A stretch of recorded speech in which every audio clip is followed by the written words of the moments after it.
এইভাবে চিকেন কষা বানালে 10 মিনিট থেকে 12 মিনিট, এর বেশি হতেই পারে না। চিকেনগুলো ধুয়ে নিয়েছিলাম, আদা রসুন কাঁচা লঙ্কা কুচনো পেঁয়াজ টমেটো সব রেডি করে নিয়েছি। তারপরে মিক্সিং বলে আদা রসুন আর কাঁচা লঙ্কা পেস্ট করে নিয়েছিলাম। আমার ধোয়া মাংসর ওপরে কুচানো পেঁয়াজ কুচানো টমেটো আদা রসুন কাঁচা লঙ্কার পেস্ট 3 চামচ, পরিমাণ অনুযায়ী নুন লঙ্কা গুঁড়ো আর হলুদ গুঁড়ো দিয়ে ধনে গুঁড়ো দিয়ে ভালো করে সর্ষের তেল দিয়ে মেখে নিয়েছিলাম।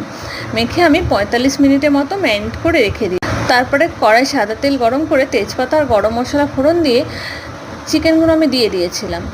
যাই হোক, ভালো করে কষিয়ে নিলাম গ্যাসের ফ্লেমটা বাড়িয়ে।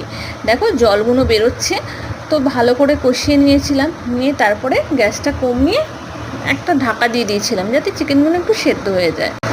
তো চিকেনটা অনেকটাই 90% কষানো হয়ে সেদ্ধ হয়ে গেছে। তো চিকেন রেডি। রুটি আর লুচি যা